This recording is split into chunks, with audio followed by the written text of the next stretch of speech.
Buenas tardes, les doy la bienvenida a esta tercera sesión del seminario Una vida normal. Hoy tenemos como ponente invitado a Luis Balairón. Luis, muchas gracias por asistir y por aceptar la invitación de la Torre del Virrey. Luis es exdirector del programa de cambio climático de la AEMET. Además, tiene estudios de formación filosófica en máster de filosofía y nos va a hablar hoy sobre los aspectos éticos del cambio climático. Verán ustedes que las sesiones de este seminario, de estas últimas sesiones han sido un poco variopintas. Hemos tenido una aplicación muy concreta de la filosofía por parte de José Farrós. Hemos tenido un cuestionamiento global a la terapéutica filosófica por parte de Oriol González. Y hoy Luis Balairón nos hablará de terapéutica climática. Será interesante ver qué se puede decir sobre ese tema. Así que, bueno, antes de empezar, sí que pedirles, por favor, a los asistentes que pongan su nombre y su apellido, especialmente los matriculados por el CEFIRE, para poder registrar correctamente su asistencia. Y bueno, sin más dilación, le doy la palabra al profesor Balairón. Luis, adelante, por favor. Muy bien, muchas gracias. Gracias, no retóricas solo a Antonio Lastra y a Natanael Pacheco, porque, bueno, a Natanael porque le he hecho sufrir un poco con el envío de los resúmenes, pero quiero justificarlo. Es porque he cambiado de opinión de cómo hacer esto desde que Antonio me lo sugirió hasta este momento, porque en esos meses han sido unos meses en que yo he entrado en no en una crisis de una persona que hace una tesis doctoral y llega a un punto, digamos, de procrastinación, no, sino que llego a un punto de que no acabo de estar de acuerdo con lo que inicialmente tenía pensado hacer, porque aterrizo como un yanqui en la corte del rey Arturo, o sea, como un físico en la corte de los filósofos, a partir de unos comités de ética del Ministerio de Ciencia y Tecnología, y descubro una carencia. He sido un lector de filosofía siempre, pero he descubierto algo que ya sabéis la mayoría de los que estáis aquí. No es lo mismo leer filosofía que estudiar o que planteárselo como un objetivo vital que quieres que te dé respuesta. O sea, no es lo mismo un interés cultural, como el que no es poeta pero se interesa por la poesía, que intentar filosofar en este tema. Así que inicialmente lo hice, lo que os voy a pedir o lo que os ofrezco es que me ayudéis a recorrer el mismo camino que yo he recorrido. Por eso, quizá os pido mucha atención porque voy a tratar algunos temas previos a lo que es ética y cambio climático. Quizá empezaré por el final, que es por decir que cambio climático se ha convertido en un ejemplo de un problema tan global que engloba muchos otros problemas y que mi conclusión provisional es que no tiene una solución distinta a la de otros problemas globales. De hecho, si uno lo piensa, sería raro que uno pudiera resolver un problema que dice a priori que es global y que lo pudiera resolver parcialmente sin resolver el hambre o sin resolver otros problemas. Pero, en fin, resolver todo de todo puede ser demasiado ambicioso. Quiero, cuando yo tuve la primera reunión, la segunda reunión internacional en un seminario, el primer seminario español de cambio climático, lo financió Repsol. Esto hoy podría parecer raro. Voy a dar algunas pinceladas porque son cosas que no se saben y son biográficamente para mí ciertas. Y como no había internet, es difícil de encontrarlas.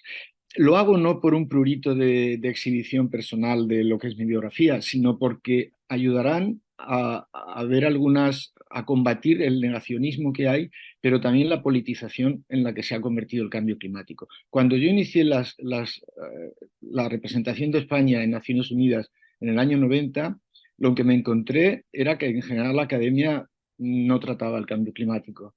Yo lo tuve que tratar porque era el responsable de cambio de clima en el instituto. Pero lo que me di cuenta es que los orígenes estaban en Estados Unidos en la física de los planetas. Es decir, no surge como las éticas ambientales de un problema de protesta porque hay un vertido y hay un proceso de protesta ciudadana, más o menos politizada, que reclama de la administración algo que a su vez la administración busca a científicos a favor y en contra. Ese no ha sido el proceso. El proceso se inicia en un ámbito que en aquel momento la derecha no trataba y la izquierda probablemente veía con escepticismo y el ecologismo no lo aceptó en un principio porque venía de tres organismos que los que sois más jóvenes ya lo sabéis por cultura, los que son mayores era la NASA, el propio Pentágono norteamericano en los servicios de prospección de grandes riesgos de la humanidad y en tercer lugar de unos comités muy científicos que trataban el impacto humano. No se hablaba de cambio climático, era el efecto invernadero, pero sobre todo estaba en un marco, el principal informe que es del MIT, del Massachusetts Institute, es del año 70-71, hay dos o tres informes y no estaban orientados de esa manera. Y de hecho el economista que había allí presente era un economista clásico como Samuelson, que finalmente ha sido premio Nobel por cambio climático hace 2 o 3 años, que era Nordhaus. Quiero decir, eran personas muy del sistema.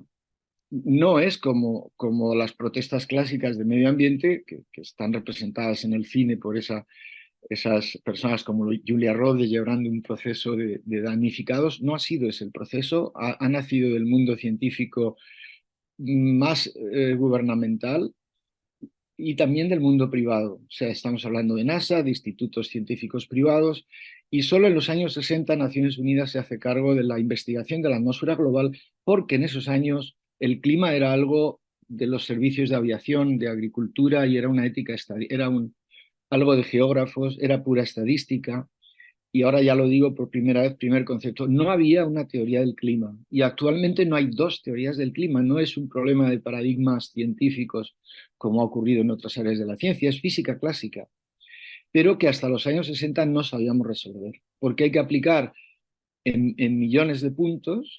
Imaginen, aunque no hable mucho de ciencia, de que tenemos una esfera como con capas de cebolla y construimos una especie de red de alambres en sucesivas capas, que son las capas atmosféricas, y ahí tenemos que calcular ecuaciones. Y eso no había capacidad de hacerlo en los años 60 hasta los primeros ordenadores.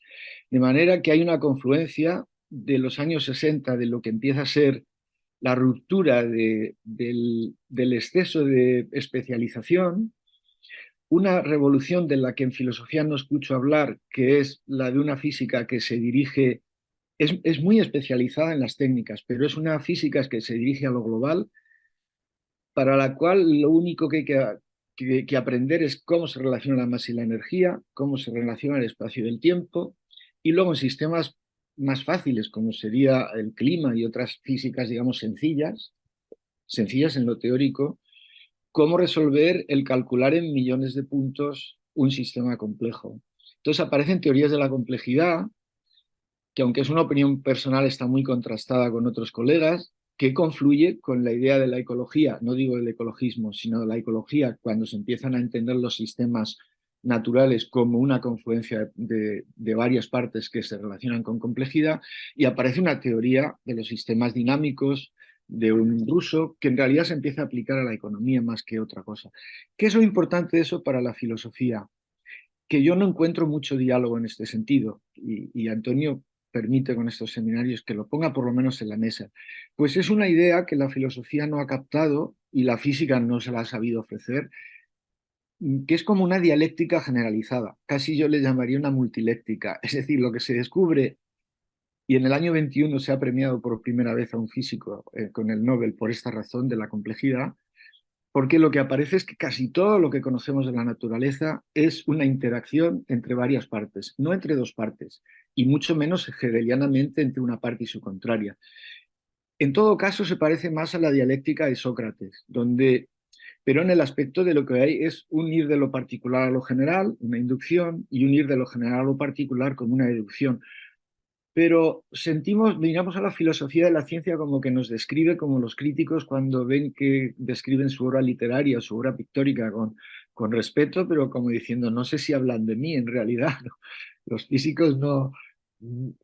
hay inducción, hay intuición, hay prueba, hay error, hay descubrimientos por equivocación de todo tipo. El problema no lo podemos reducir a, a un solo proceso, pero sobre todo aparece la idea de la interacción. En algunos de los, si miraseis ahora algunos de los vídeos de YouTube de la física más avanzada, que yo no es la que trato, de la materia más básica del universo, hemos pasado desde el átomo a lo que hoy en cualquier cátedra de física formal se llama que lo único que descubrimos en el universo como básico es la interacción. Es decir, debajo del átomo lo que hay es un casi apeiron, de hecho ya se ha dicho, porque es una casi nada. La sopa cuántica, el campo cuántico, no es una partícula todavía. La partícula viene a ser como el oleaje. Como no es el tema de esta charla, ni soy experto en eso, pero quiero que se sepa, o lo pongo en la mesa como una medida del distanciamiento que hay actualmente entre ciencia y filosofía, pero en la física básica de lo constitutivo del mundo, lo que aparece son problemas muy presocráticos. Es decir, en realidad, creo que nos entenderíamos muy bien con los presocráticos y con el Platón primero, mejor que con filósofos actuales, porque yo creo que si ellos, voy a hacer filosofía ficción, creo que si viniesen ahora, lo que más les interesaría sería qué se sabe de esto, por más que haya incertidumbre, les entusiasmaría saber hasta dónde se ha llegado en ese conocimiento demostrado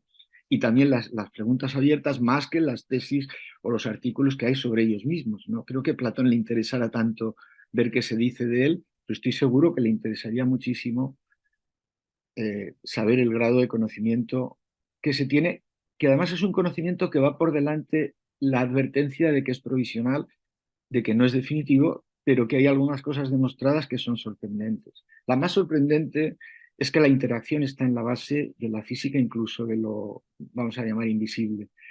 Pero en el caso del cambio climático, la interacción es lo que está en la base de la complejidad.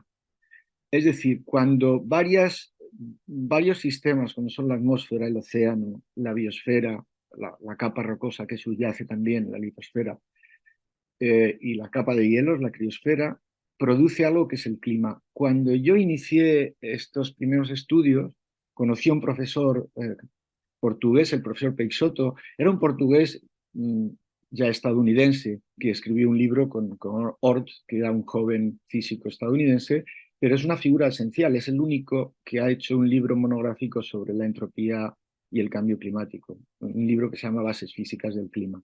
Era muy católico, eh, era muy vinculado a la banca del Espíritu Santo porque era su familia, o sea, era alguien rico que decidió ser científico y se fue a Estados Unidos. Y en el inicio de uno de los libros que tiene, cita la frase de San Agustín, que es representativa en esa época. Es una paráfrasis de que cuando me preguntan lo que es el tiempo, no lo sé, pero si no me preguntan, sí lo sé. Y él hacía la paráfrasis de si no me preguntan qué es el clima, lo sé, pero si me lo preguntan ya no lo sé. Esto ha sido uno de los argumentos del negacionismo más clásico, pero el clima operativo de los servicios meteorológicos para aeropuertos, para agricultores, se estableció una reunión en Varsovia en el año 1901 para decidir que el clima se definía como valores promedios en 30 años, valores promedios y valores de desviación. Eso con el cambio climático se ha roto. No hay ninguna confusión. La Convención Marco de Naciones Unidas dice en sus artículos primeros de definiciones el cambio climático a efectos de esta convención, que es el instrumento jurídico del que se ha dotado la humanidad en este momento, por más que sea limitado, es el cambio climático que hemos producido los seres humanos desde la revolución industrial hasta ahora al emitir gases de efecto invernadero. De manera que como esto es un vídeo que al final queda grabado, debería quedar claro que cuando hablamos de cambio climático, hablamos de un cambio climático antropogénico, pero no vamos a explicar en cada momento que nos referimos a ese cambio climático. El problema fundamental de ese cambio es el propio cambio. O sea, yo no me siento cómodo y he ido teniendo, cuando estaba más en activo, discrepancias con el mundo ecologista que me decía, pero no sabemos en qué discrepamos de ti. Pues en que habéis convertido en una religión el cambio climático, o lo ponéis en boca de una chica como Greta que hace otra cosa. Y claro, para mí el problema ético primario, es el negacionismo y la falta de actuación, pero también hay un problema de segundo orden ético cuando se barre para casa y para convertir el cambio climático en un elemento más de mi política. Y mucho peor cuando un partido político lo quiere convertir y casi disfruta de que el otro partido no discrepe en el asunto. Yo he asesorado a los dos partidos en algún momento de mi vida y tuve el comentario que pongo aquí porque creo que es relevante de que me dijeran, pero ¿por qué ¿por qué has colaborado en ese grupo para asesorar al PP? Porque yo no tengo ningún interés en que el PP o el PSOE u otro partido sean negacionistas. Lo que tengo interés es que se enteren de la mejor manera posible de cuál es el estado de conocimiento del problema climático. De hecho, el que haya unos negacionismos que no están fundamentados es un problema principal. Voy a acabar con esta primera parte, con la última anécdota. La anécdota es que históricamente, en el año 90, cuando se consolidan los informes de Naciones Unidas y se lanza la propuesta de Convención Marco, los dos países que lideraron los dos grupos de trabajo fueron Estados Unidos y Inglaterra. Estados Unidos con un Bush padre que era muy activo, muy proactivo del cambio climático, no como luego fue su hijo, y Margaret Thatcher, que creó el principal centro europeo de investigación del cambio climático, que sigue siéndolo, que está en Reading. Claro, esto yo se lo diría a la derecha por una razón, para decir, oye, pero si vuestros abuelos son los que lo iniciaron. Y a los otros se lo diría para decir, oye, no estáis tan contentos. O sea, claro, no os gusta que se diga esto ya, pero es que históricamente es así. Es así. Y es así porque nació de esa intención de descubrir climas planetarios que no éramos capaces de anticipar porque nos dimos cuenta como físicos de que no sabíamos cómo era el clima. ¿Y por qué?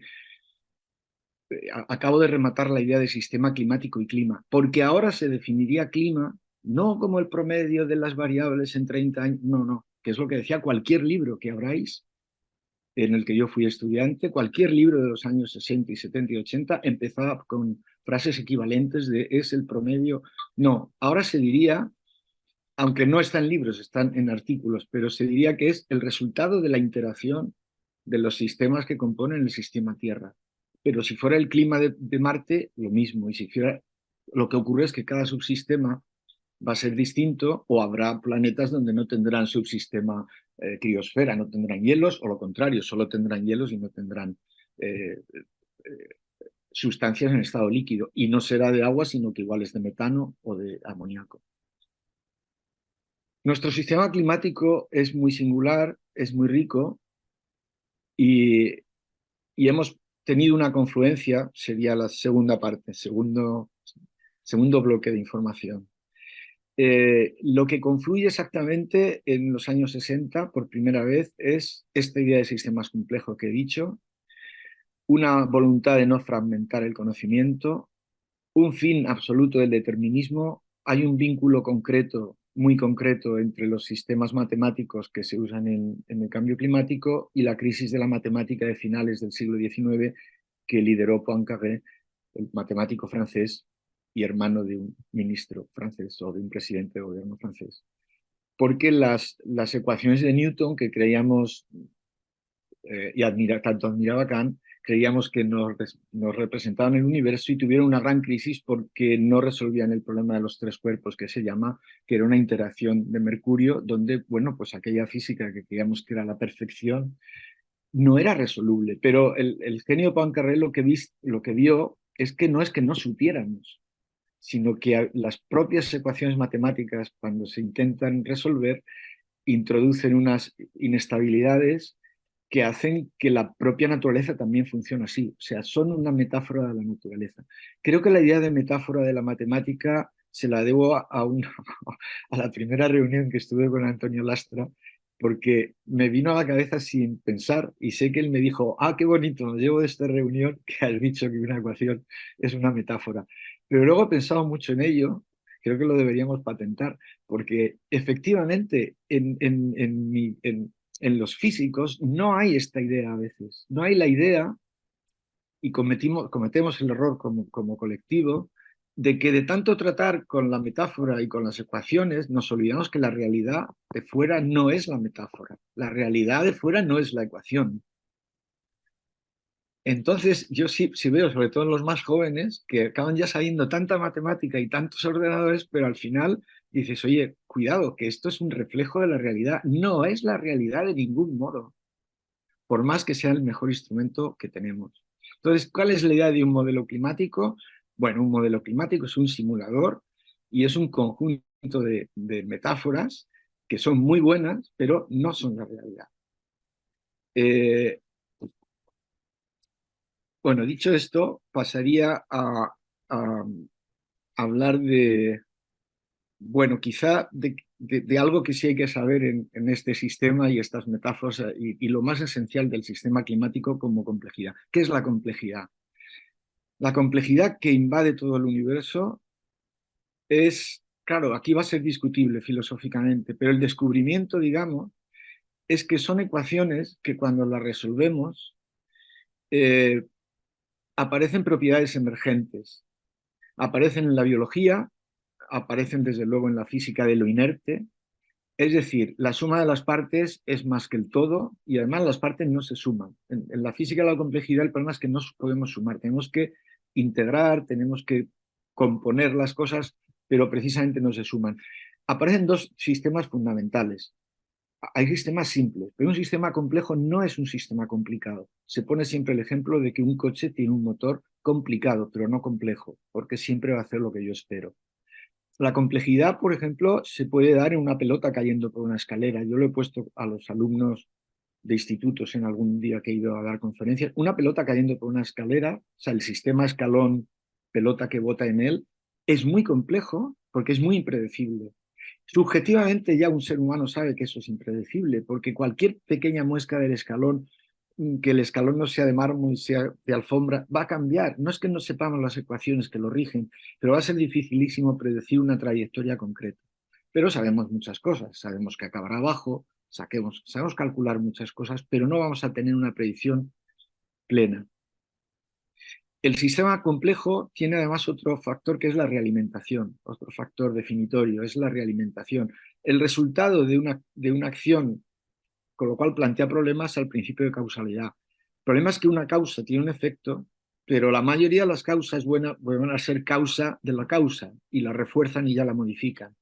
Estas dos cualidades, la desproporción, o sea, la de la desproporción en una acción que tenemos muchos ejemplos. Cualquier agricultor sabe perfectamente que su sistema es complejo y también el otro día pensaba en la posibilidad de ver socráticamente cómo un agricultor, el menos formado que podamos pensar, sabe mucho de complejidad, porque él sabe que echar el doble de agua no significa el doble de producción, puede ahogar la planta, y sabe que aplicar el doble de insecticidas no le va a proporcionar el doble de efecto.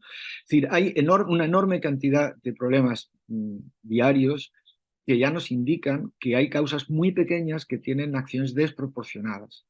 El otro elemento que he dicho de la realimentación, y hay un tercer elemento que es la acción diferida. El mayor problema de cambio climático es que es una acción diferida y lo distingue de los problemas ambientales clásicos. Por eso, cuando yo me acerqué, y ya entro en la otra parte, cuando me acerqué a ver qué podía decir la ética para ayudar a la filosofía política práctica, no académica, sino la de los políticos que negocian entre países, ¿qué le puede decir? Me encontré con que la ética, había en España un par de libros, un par de tesis doctorales de ética, ética del cambio climático, así llamado, una de Carmen Ayuso, me parece que era el apellido, que me perdone si ahora mismo no lo digo bien.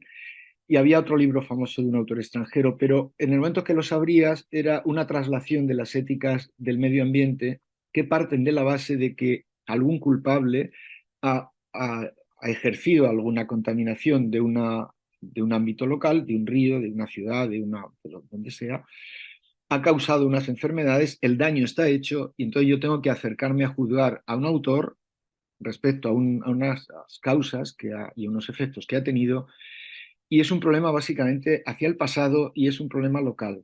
Yo contamino algo y ese algo es el que analizo.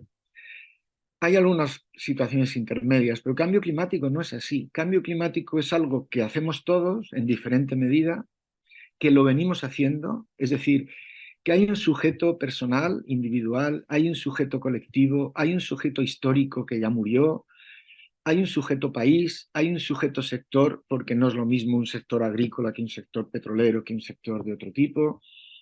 Entonces, el análisis de esto, que es que la causalidad o la agencia es múltiple en el espacio, es múltiple en el tiempo, es múltiple políticamente en el sentido de las clases sociales. Hay responsabilidades distintas, pero son muy amplias. plantea muchos problemas. Cuando Naciones Unidas hizo la Convención Marco, que se propuso en el 92 y se aprobó en el 95, los tres principios éticos que la fundaron fue el principio de precaución, que viene a ser decir, no sabemos todo, pero sabemos lo suficiente para saber que es un problema grave, que es un problema que va a afectar a generaciones futuras y que es un problema para el que tenemos soluciones muy difíciles, pero sabemos lo suficiente para empezar a actuar, empecemos. Bueno, eso lo reconocieron todos los países. Es un principio, el de precaución, muy amplio. El segundo principio era el de responsabilidad común, pero diferenciada, que, bueno, ya ponía sobre la mesa, sin reconocer responsables, que la responsabilidad no era igual. No era igual por países, no era igual por bloques políticos, no era igual por sectores industriales y agrícolas y energéticos, y se reconocía un principio genérico, que es que la responsabilidad es común, es de todos, pero es diferenciada. Se formula así ese principio en Naciones Unidas. El tercero era el principio más conocido de sostenibilidad, que aquí no era tan fácil como puede parecer, porque a veces tomar actuaciones sostenibles puede llevar a que son malas para el cambio climático. Hay algunas veces, se ha puesto el ejemplo de Balancín. Bueno, hay cosas que se pueden hacer.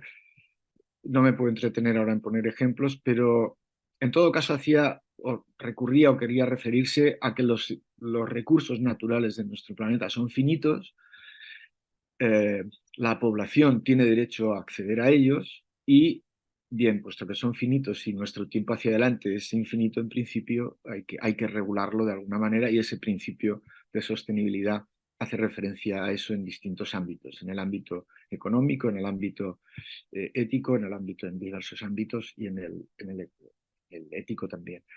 El cuarto principio, que no se formulaba como principio, era una llamada a la equidad y a la justicia de una manera genérica, en el sentido de que las medidas que habría que tomar se hicieran bajo criterios de equidad y de justicia globales. No se cita la palabra cosmopolitismo, pero bueno, planeaba de alguna forma. Yo entonces, cuando hice el máster de Ética y Democracias, yo había estado en un comité con Adela Cortina de Ética y propuse escribir sobre ese tema, como un señor que conoce a otra persona, y escribir. Y ella me sugirió que lo enmarcara dentro de las economías aplicadas. Yo había intentado hacer una reunión, todavía tenía esa capacidad desde mi institución, una reunión de las 5 cátedras de ética en España. Llegué a formular el proyecto a ICO, al Instituto de Crédito Oficial, con quien estaba colaborando, y lo iba a coordinar una persona que ya estaba jubilada y no creaba, no creaba celos, que era el antiguo presidente del CSIC, Emilio Muñoz, un presidente que transformó el CSIC en España en la primera época democrática, un hombre muy prestigiado, que estaba haciendo ética de la ingeniería de minas, que no hay dos conceptos más contrarios que ética ambiental y minas, pero él lo intentó y tuvo mucho éxito con los alumnos. No había alumnos y al poco tiempo algo hizo bien, porque tenía más de 100 alumnos y no le pudieron cerrar esa cátedra, que era una especie de cátedra rara, pensando que iba a ser un fracaso. Sí que es un hombre con quien tuve una amistad y le propuse que lo organizara, porque yo no me sentía nadie para coordinar algo así. Quise que estuvieran las cátedras de ética de España, de Victoria Camp, de la Cortina, de Fernando Sabater y de Ovejero, de la Universidad de Barcelona. Y lo logré con algunos, pero el proyecto vino la crisis del 2008 y se quedó sin presupuestos. Y a mí me quedó esa especie de asignatura pendiente, pero me empecé a interesar. Y lo primero que descubrí es que en las cátedras de ética españolas no había nadie que estudiara nada de cambio climático. Y en aquella época ya había empezado a publicar Stephen Gardiner, que era un filósofo joven entonces, que era un filósofo aristotélico, que había hecho sus trayectorias al modo anglosajón en Australia y en otros lugares, y que al modo anglosajón también me sorprendió que había ido recabando una especie de equipo en el que algunos eran sus profesores, sus maestros, algo que en España se me hacía difícil, que como que un alumno filósofo joven acabara siendo el que coordina a catedráticos muy establecidos. Y además fue integrando visiones éticas, visiones de justicia, visiones económicas. Hizo muchos seminarios. Oxford le dio la facilidad de crear una línea editorial a la que podéis acceder. ahora los libros, antes eran muy caros los libros, ahora se pueden tener versiones electrónicas. Y él hizo algunos artículos muy conocidos, hizo algunas recopilaciones sobre ética y clima muy conocidas, pero hubo un libro que publicó en 2011 que era una ampliación de algunos artículos del cual he pasado una referencia en las referencias bibliográficas, porque ese se puede descargar, donde hizo un libro bonito, hizo un libro muy anglosajón. En lugar de árido, tomó la metáfora de la tormenta global que entonces triunfaba con George Clooney. Entonces él dijo, tenemos tres tormentas morales. Tenemos una tormenta global, eh, esa palabra la elegía porque decía, tenemos asimetrías. Era un poco lo que expliqué antes en realidad, pero él lo llamó tormenta global. Hay esta asimetría en la causalidad, en la agencia. Eh, hay una asimetría en las responsabilidades, hay una asimetría espaciotemporal y hay, sobre todo hay una asimetría intergeneracional. Y la parte intergeneracional la sacaba y hacía una segunda tormenta, que efectivamente es una tormenta intergeneracional porque cambio climático tiene dos características. El efecto grave es diferido, por más que ahora suframos ya algunos de sus problemas. Cuando se da la alarma en Naciones Unidas, en esa época en que se dio, que fue en el año 90, era para evitar que se llegue a calentamientos del orden de los 3 grados o más. ¿Qué es a lo que se llega si no tomamos medidas? ¿Hay algún límite ahí mágico? No, a veces yo pienso que es como cuando decimos que no hay que ir a más de 120 por hora. Hombre, cualquier persona sabe que lo mismo sería 123 que 125, pero todo el mundo sabe que a 300 por hora moriríamos mucho. Si no es algo lineal, si no pusiéramos límite a la velocidad de un coche, habría un momento en que sí que sería caótico y sistemático.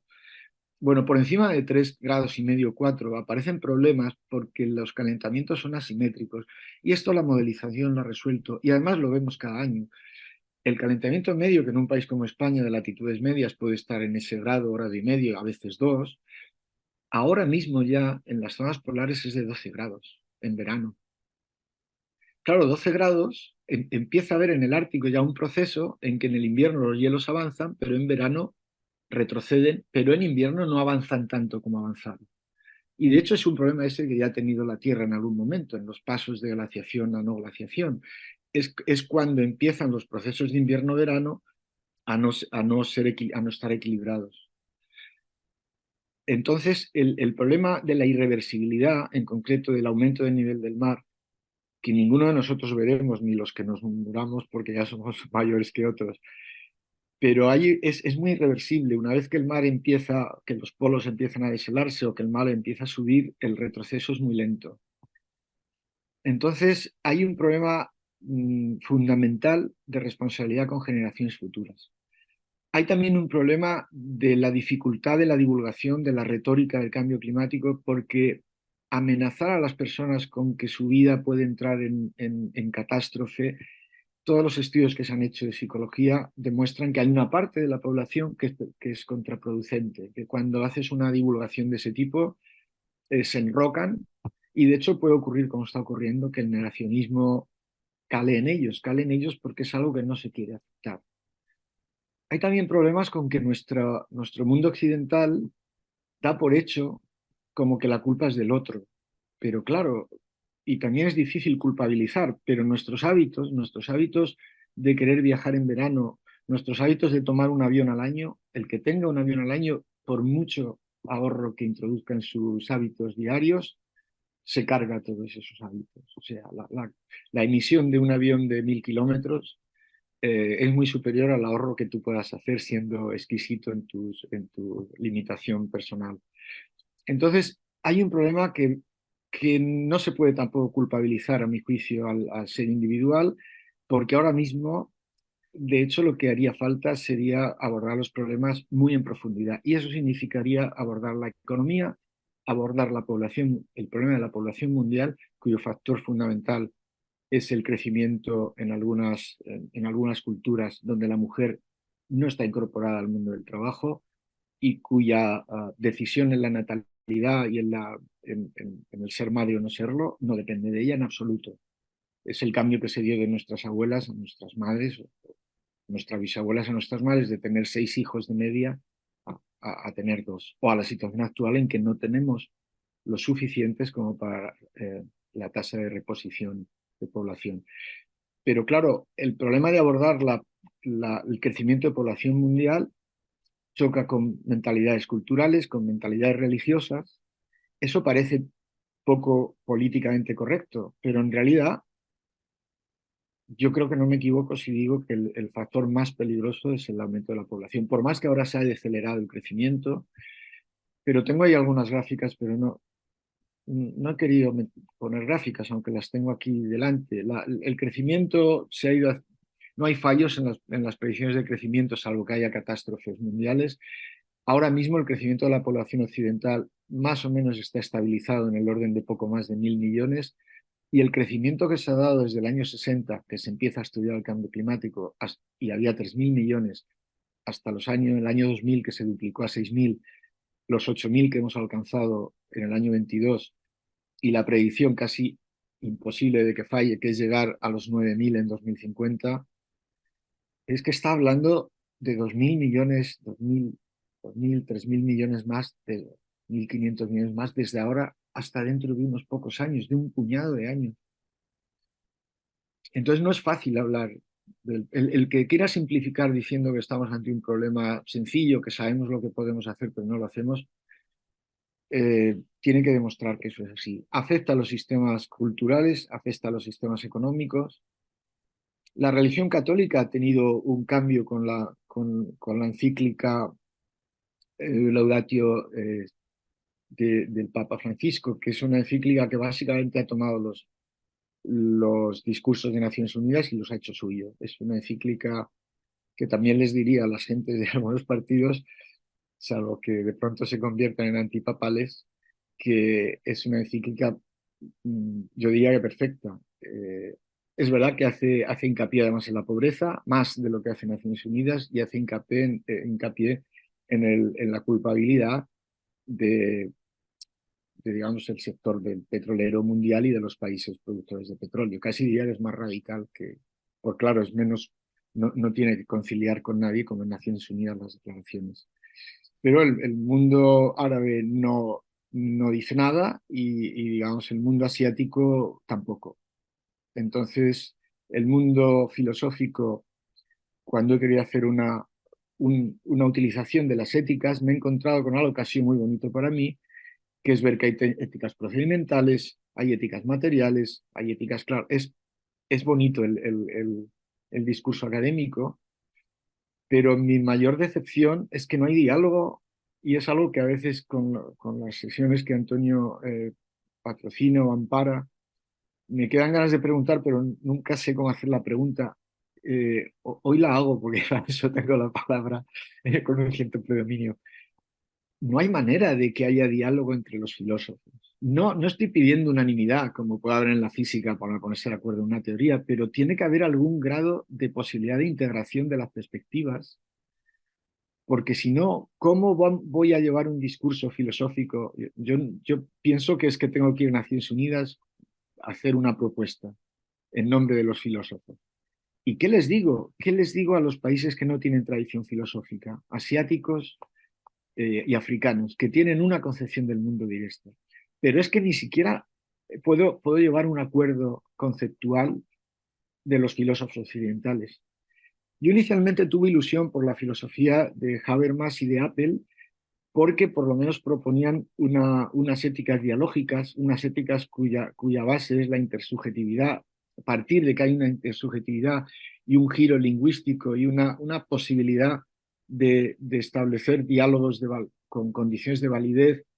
Pero yo puedo hacer acabar mi tesis doctoral haciendo eso, pero cuando lo tengo que explicar a alguien, me noto, o es que yo soy incapaz, que también es posible, pero noto una imposibilidad de llevar ese discurso a nadie. Desde luego no a la filosofía política práctica, no a ningún ente que tenga capacidad de decisión, y ni siquiera a las personas que podemos hablar entre nosotros. Entonces noto una falta, una especie de confort, de endogamia de exhibicionismo endogámico incluso, que es algo que había visto en mi sector de la física de mi institución, por ejemplo, había exhibicionismo endogámico. No sé si lo hay en el mundo académico en general, pero a veces lo hay. O sea, un estar encantado de hablar entre nosotros, pero hay que dar un salto. Si es un problema que es de toda la humanidad y que es crucial, tiene que ser crucial, y lo he hablado a veces con el profesor Arenas Dolt, que es quien me dio retórica en ese máster.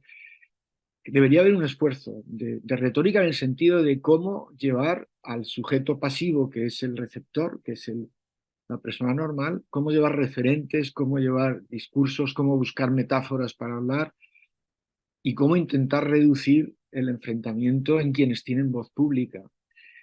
Porque si no hay un reduccionismo o un simple amenazar con un principio que ya esbozó muy bien el primer filósofo con quien me encontré, o el segundo, mejor dicho, fue Jonas.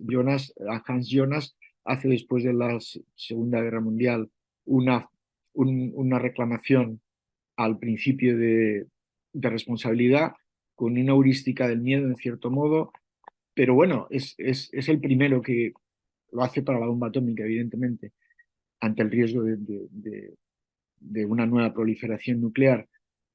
Y no fue muy atendido, forma parte del discurso de la responsabilidad, pero los dos problemas fundamentales son cómo establecer una ética de la responsabilidad nueva, afín al siglo XX, con poblaciones masivas de ciudades donde la filosofía política fracasa porque tiene que pensar en ciudades de 10 millones de habitantes o 20 o 30 en el futuro como centros neurálgicos de la población mundial.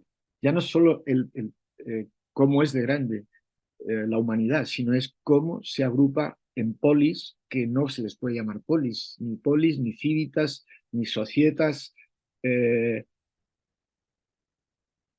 entonces, hace falta un discurso de filosofía política, entendiendo la ética como la solución que la filosofía política puede aportar, que tome en consideración esta, este cosmopolitismo, por más que haya nacionalismos, como vemos que siguen amparando guerras de frontera, pero hay una marcha imparable de la humanidad hacia dispersarse, hacia el intercambio de personas. Yo mismo soy una persona que tengo un nieto de una mujer vietnamita y de mi hijo y viven en Estados Unidos. Ese es el mundo de hoy, donde las identidades nuevas de millones, de miles de millones de personas, diría, no van a ser identidades concebidas como estaban concebidas hasta ahora. Y ahí voy a ir terminando. He visto también, Antonio, esto creo que teníamos una discusión pendiente contigo, veo que la filosofía debe amparar a la sociología y al psicoanálisis y a la psicología, más que calificar que haya como si la sociología fuera una no filosofía. Es hija, yo la veo como una hija de la filosofía, a la que la filosofía tiene que prestar atención en la parte que le proporciona de descripción de unas humanidades que necesitan respuestas de la filosofía nuevas, porque la polis platónica, claro, es una polis que tiene poco que ver con las polis actuales.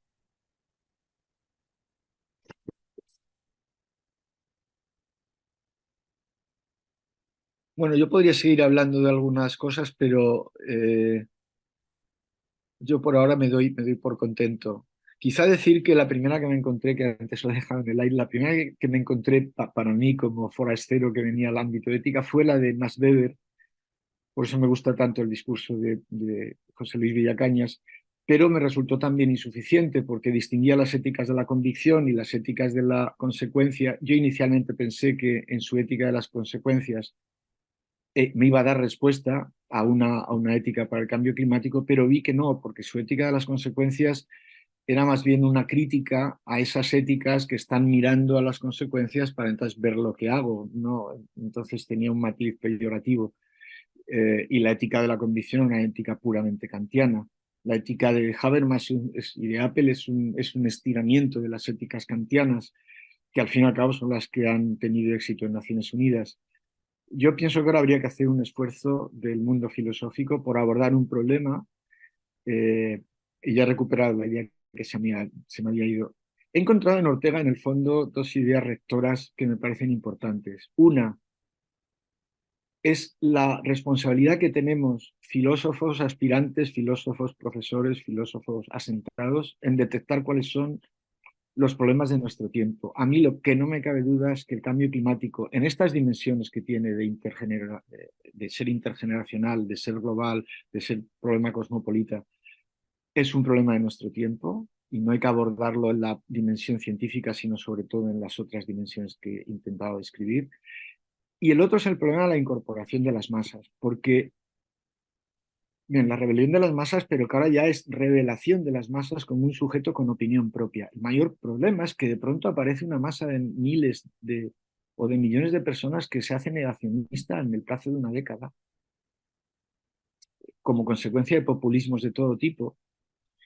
Y, y creo que esas dos reflexiones al menos pueden ser dos reflexiones que nos ayuden a retomar el problema, junto con un acercamiento, no un acercamiento de buenas actitudes entre ciencia y filosofía, sino de lo que la filosofía ha sembrado en la ciencia y la ciencia, aparte que se haya perdido en otros vericuetos, pero hay algo que ha recuperado, que es una respuesta a lo que es el origen del mundo, no al origen en los términos teológicos, sino al origen material. Si uno cree en Dios o si uno no cree, el mundo que ha hecho Dios o el mundo que se ha hecho solo a sí mismo es el que es y no el que nosotros querríamos que fuera. Y los avances actuales son, son muy filosóficos y yo he hecho en falta esa voluntad de acercamiento. Así que como este ámbito que tú nos ofreces permite decir este tipo de cosas, pues yo las digo, son las que os ofrezco y os lo agradezco. Eh, Tenía por aquí una cita que el otro día tomé de un libro que estaba leyendo de Mallea. Mallea es un autor poco conocido en España, argentino, y estaba leyendo un libro que se llama El Sayar y la Púrpura y recuerda una conversación de Shakespeare en Timón de Atenas que dice, el poeta dice, hace tiempo que no te veo, ¿cómo va el mundo? Y el pintor le responde, se desgasta, señor, mientras crece. Así que creo que como Shakespeare es muy querido en este foro, termino con esas palabras. Muchas gracias. Muchas gracias a ti, Luis, por esta excelente conferencia, muy, muy interesante. Pueden ir levantando las manos para ir dando palabras. Le concedo la primera a Antonio Lastra, que tiene que irse ahora rápido, así que, por favor, Antonio. Luis, bueno, muchísimas gracias. Este es el seminario número 99 de la Torre del Virrey, de los seminarios de filosofía. La semana que viene cumpliremos 100 con el dedicado a la República, el seminario que llamamos de la República. 100 seminarios en 3 años, Luis, nos dejan muchísimas cosas. Yo estoy especialmente alegre de que por fin tengamos un archivo con tu intervención en estos seminarios y con las interpelaciones directas. Siento enormemente tener que dejaros ahora, pero me reservo para el día 16, puesto que he tomado algunas notas y quisiera que tuviéramos una discusión. En cualquier caso, lo que quería decir es muy sencillo. Lo dejo aquí para que luego podáis tener este debate en el que siento mucho no estar.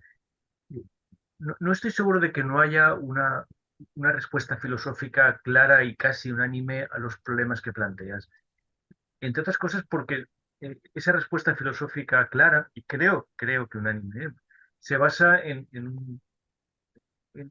una intuición platónica que yo comparto y tengo pocas cosas de las que estoy muy seguro. Esta es una de ellas. La filosofía siempre pronuncia los mismos discursos. A poco que lo pensemos, hay una respuesta clara, una respuesta, hasta, lo voy a decir ahora que estoy leyendo a Marco Aurelio, con la palabra con la que Marco Aurelio ordena muchísimo su manera de entender las cosas. La respuesta filosófica es una hipólepsis, es decir, es un tener en cuenta todo lo que nos has dicho. La palabra es una palabra técnica del estoicismo y en concreto de Marco Aurelio, ¿no? Pero es tener en cuenta todo lo que has dicho y ser capaces de responder sin perder en ningún momento ni una sola de las cosas que has dicho. Todo lo que has dicho es asumible, pero necesita, como has dicho, no una respuesta científica, necesita una respuesta filosófica. Y eso siempre quiere decir una respuesta humana. Yo que hace ya mucho tiempo he pensado por decirlo con Cicerón, en el declinar de mi vida estoy de vuelta a la academia, ¿no? A la academia de Platón, quiero decir. Sí. Cuanto más lo leo, más capacidad creo que hay ahí de encontrar la respuesta que tú estás pidiendo.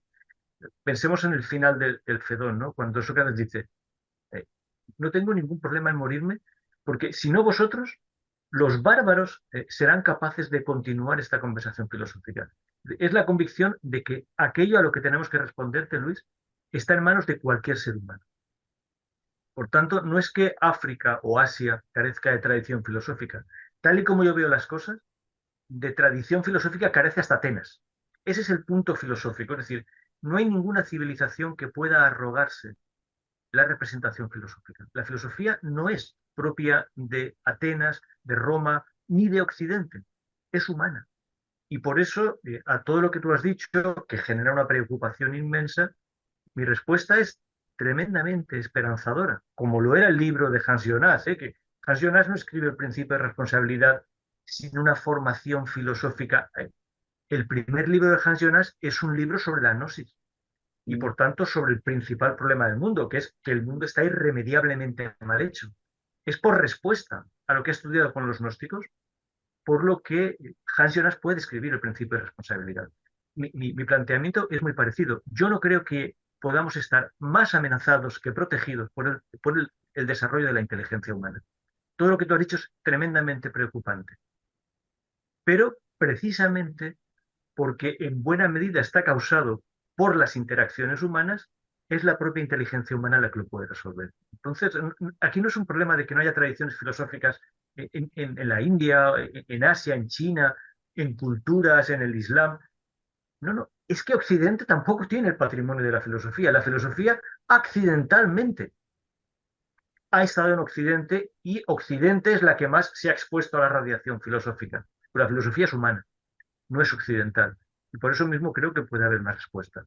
Pero en fin, me reservo para el día 16, Luis, que espero que podamos estar. No Muy sé bien. si presencialmente o no, esto ya lo decía Natanael, que es nuestro director, pero en cualquier caso, muchísimas gracias. Me alegra muchísimo que casi en el número 100 de nuestros seminarios, que ya son muchos, haya habido esta voz de ciencia. Me alegra que sea la Torre del Virrey la que haya albergado esto, porque efectivamente no lo veo en la academia convencional, pero me alegra que este seminario esté aquí, que vaya a estar después en la red y que sea una llamada de atención para problemas que entiendo que tienen una respuesta filosófica muy clara. Muchísimas gracias, perdonadme todos por no poder quedarme y veré naturalmente el debate en la red y os vuelvo a ver la semana que viene y el día 16, por supuesto. Muchísimas gracias. Gracias, Luis. Aquí. Gracias, Antonio. Luis, ¿quieres hacer un comentario? Lo que ha dicho Antonio. No, lo que me ha sugerido es que hay una parte de la ausencia de respuesta filosófica, quizá yo no he aclarado, pero lo podremos ver el próximo día. Lo que quiero decir es que en particular España no está en los foros internacionales porque ha habido algo que no he contado antes. Este profesor Gardiner lideró, porque ha sido la única respuesta, digamos, coherente, en 2013 una demanda de Naciones Unidas para hacer un principio de tercera generación nuevo y añadírselo. Y el proceso se finalizó en 2017, luego ha quedado paralizado bueno, porque seguramente no quieren que prospere en algunos países, pero quedó formalmente redactado y hecho. Y en ese proceso podrían haber participado las academias de diversos países. Ahí se vio que solo algunos países tenían material académico o similar para aportar. Y fue entonces cuando a mí me pareció que había una carencia española, no por falta de capacidad intelectual o capacidad académica, sino por no estar el problema identificado. Porque al fin y al cabo yo soy una casualidad que por algunas casualidades he interaccionado y ha sido muy bonito para mí, pero también bueno, no es tanto que la filosofía no tenga la capacidad, sino ahí me refería, y quizá no lo he subrayado, a que si no se trabaja en ello no ofrece respuestas, no porque no haya capacidad. Y lo otro, antes he visto que había pasado una idea sobre que era una idea bonita, sobre todo por una transparencia. Era lo de los mitos. Hubo un intento de acercamiento en un seminario de Alemania en el que se hizo una lista de los mitos de los cíclopes, los mitos de Pitía, los mitos de... para identificar lo que es un riesgo. Un riesgo es siempre la probabilidad por un efecto. El cambio climático aparece como un riesgo de Cassandra, porque primero es un riesgo muy alto y es una probabilidad muy alta. Por lo tanto, es más que un riesgo, es casi una predicción segura. Hay otros riesgos como el nuclear, que tiene una probabilidad muy baja, pero un efecto dramáticamente alto. Entonces, cada uno de estos riesgos se identificó de una manera un poco forzada, pero el de Cassandra era el más claro, porque el de Cassandra era, te doy la capacidad de acertar el futuro y te castigo porque nadie te va a creer. En algún momento parecía. El de Damocles, pues claro, el de Damocles es más bien nuclear, está ahí pendiente de un hilo, pero si el hilo no se corta, no pasa nada. Yo creo que el de Cassandra era lo único claro. Ayer los había repasado y bueno, igual había estado bien exponerlos con más detalle, pero quien tenga interés hay una publicación que es accesible en PDF con, con la exposición y los grafiquitos. Nada más. Muy bien. Bueno, veo que Antonio Muñoz tiene la mano levantada. Antonio, por favor. Buenas noches, felicitaciones a Luis. Hola. Hay un libro que citan mucho los negacionistas, lo conocerás, creo que se ve, El clima, de Kunin. ¿Qué opinión tienes sobre esa obra? Y luego la segunda pregunta es la hipótesis Gaia. ¿Qué opinión tienes sobre esa hipótesis? Gracias. Sí, a ver, el principal problema del negacionismo es que no hay dos teorías del clima. Han hecho un uso, siempre que hay científicos, yo solo conozco un solo científico que formó parte de aquellos paneles del MIT, es un hombre muy mayor, incluso es posible que haya fallecido, que tenía discrepancia en sentidos parciales de lo que se llama sensibilidad climática. Hay una cosa que nosotros no sabemos, es cuál es la sensibilidad climática de nuestro clima, y eso en los modelos hay que introducirlo como una hipótesis. La calculamos a partir de lo que ha hecho la Tierra cuando por razones naturales se ha visto forzada de maneras similares ahora. Quizá lo importante es decir que puede haber dudas en el cambio climático en el ritmo y en los efectos que tiene, y en ese sentido puede haber discrepancias a cualquiera. Pero la idea del clima es una idea muy sencilla, la que hemos deducido. Cualquier planeta tiene una radiación entrante y una radiación saliente.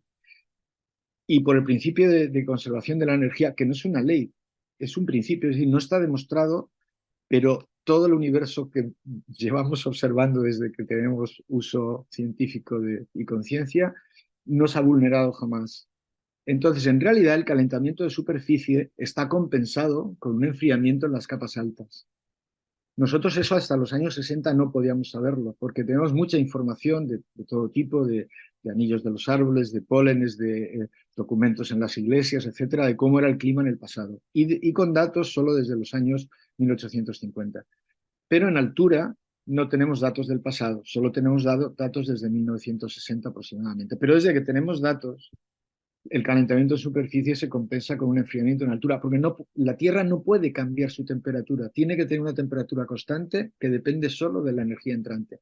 Entonces, la duda sobre el problema del calentamiento es que no existe. Sí puede haber, claro, tú puedes encontrar discrepancias, fallos, problemas en las cosas pequeñas de una maquinaria que funciona, pero no ahí, porque el que dijera eso tendría que aparecer diciendo estoy en contra del principio de conservación de la energía, o estoy en contra de... Solo hay una teoría del efecto invernadero, que es la que ha sido premiada de Manabe, que es un hombre además que publicó poco, es un japonés que fue muy jovencito a Estados Unidos, y no hay más teoría de efecto invernadero seria, que por cierto está mal, el símil de efecto invernadero no es un buen símil, pero es un símil de divulgación.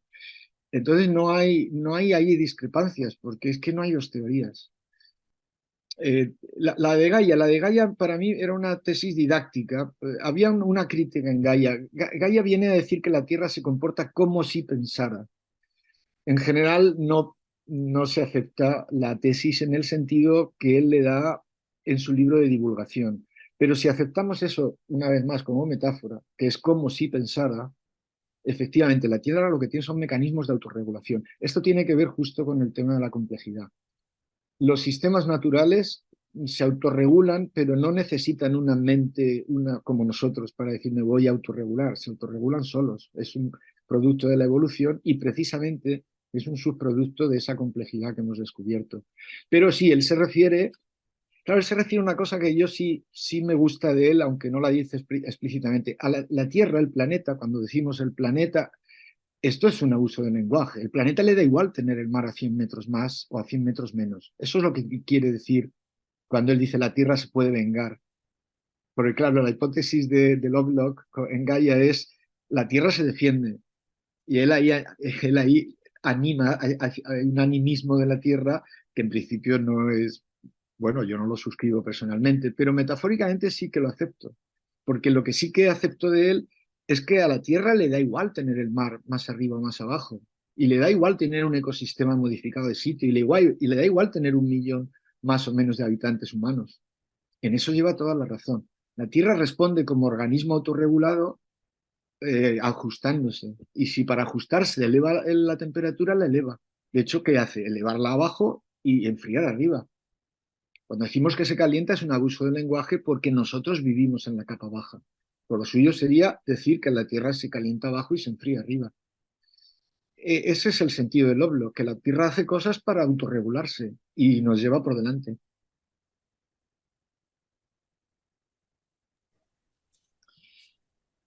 Eh, gracias, Luis. Vamos a ver, creo que Alejandro había levantado la mano antes. Alejandro, por favor. Lo ha levantado antes Alex. Alexei. Alexei, sí. Alexei, pues vamos con Alexei y luego contigo, Alejandro. Alexei, por favor. Tengo solo una pregunta basada en dos reservas respecto a lo que te escuché, que fue una exposición maravillosa. Mi pregunta es que tengo entendido que has trabajado como asesor y creo que el problema no es tanto generar un discurso, porque supongamos que lo tuviéramos, el discurso que dices que está pendiente por generar, ¿cómo lo expresas de tal forma que las personas encargadas de realizar leyes o toda la cuestión ecológica lo escuchen? Para lo cual creo que serviría más un discurso científico en el sentido de que ustedes pueden trabajar las especificidades y similar. Y esta pregunta que ya la hice tiene dos reservas en el sentido de que yo no creo que haya naciones filosóficas, sino individuos filosóficos. Porque si hubiera naciones filosóficas, no podríamos explicarnos que muchas de las empresas más contaminantes en América Latina, África y Asia sean europeas o del norte o de Norteamérica. Entonces, suponiendo que ya se tiene un discurso que justifica no realizar ciertas actividades, ya sea por cuestiones ecológicas o similar, no refleja un cambio político necesariamente. Y esa es la primera reserva. Por poner un ejemplo, aquí en mi contexto en México, la minería es a cielo abierto es la empresa más contaminante. Las empresas no son de aquí, son canadienses, y no solamente tiene que ver por una cuestión de talar cerros, sino también de contaminar el agua con arsénico y desplazar comunidades matando asientos en el camino. O sea, la lógica debería ser muy sencilla, ¿no? Quizá no deberías minar porque mueren 100 personas en un día. Eso por un lado. Y mi otra reserva tiene que ver con un comentario que dejó Antonio en el chat, donde yo estaría de acuerdo en algo que has comentado, que quizá el problema no es tan local, en el sentido de que, por poner un ejemplo antiguo, cuando había un desastre ecológico, como por poner un ejemplo, Teotihuacán cae por una cuestión de deforestación y una cultura entera colapsa. Aquí en este instante lo que vemos son consecuencias más globales. Por poner ejemplo, los calores más altos en España o los huracanes más horribles en México. Pero igual me seguiría quedando la misma duda de que si solamente una cuestión de mayor demografía o conexión implica que el problema ecológico sea radicalmente distinto. Y ya, esa sería mi pregunta por esas dos reservas. Muchas gracias. No, yo te las agradezco muchos. La primera, sin embargo, tiene una respuesta que me permite decir algo que no dije antes, que sí soy optimista. No, el problema es convencer a los que toman decisiones. Cuando deberíais saber, el término en Naciones Unidas típico es policy makers, y en la traducción de los decididores, pero es un término rutinario. Los decididores toman las decisiones y luego encargan al grupo. Mi experiencia en los grupos de redacción ha sido buena. O sea, luego se les encarga, pero primero se les enmarca qué es lo que tienen que hacer.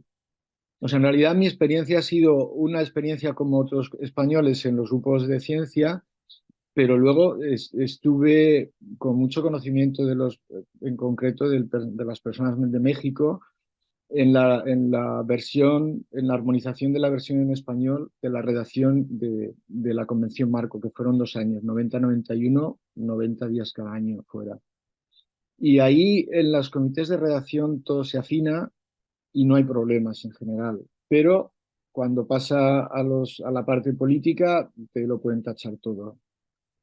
Entonces, no, porque ahí son expertos de ciencia, expertos jurídicos. Mira, la Convención Marco, de hecho, es una obra magistral, según todos los juristas, de Raúl Estrada, que era un mexicano que tenía serias dificultades porque los representantes mexicanos en la convención, que muy movidos por el petróleo, casi que lo miraban no como un traidor, sino que era un hombre de una talla intelectual para la jurisprudencia, que debemos a él una buena parte de la buena redacción en inglés y luego de las versiones en... Entonces, yo por ahí no veo problemas, pero es que si no han aprobado antes en las reuniones plenarias acuerdos, no se da el otro paso.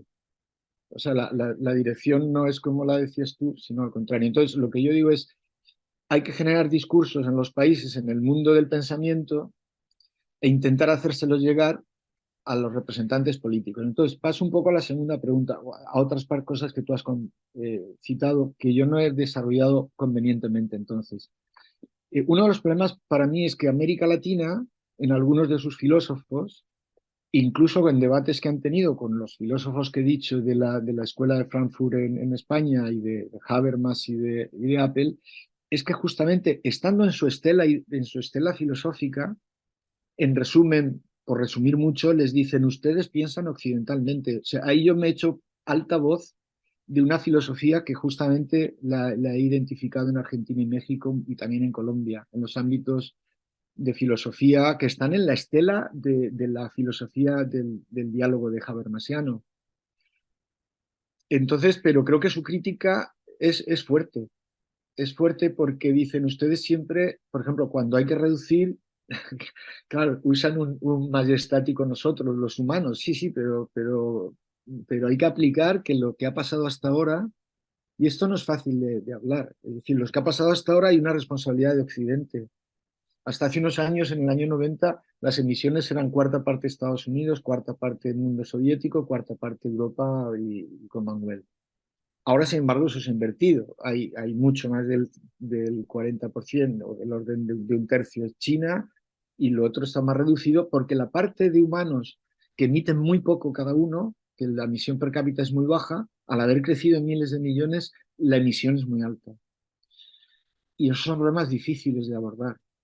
Es más, cuando decía antes que sostenibilidad a veces no es compatible, lo que quiero decir no es que no sea compatible, quiero decir que cuando tomas medidas para que el mundo pobre viva mejor, eso significa más emisiones. Entonces eso va a afectar, ¿qué vas a decir? ¿Que vivan peor? No. ¿Qué tienes que decir entonces? Que hay que ser, en la línea de Gardiner, absolutamente actuar como en una guerra, que se ha dicho a veces, para que las tecnologías, por ejemplo, haya trasvase. Problemas concretos que no he planteado que tienen que ver con tu pregunta. El trasvase de tecnologías es complicado porque no son de los países.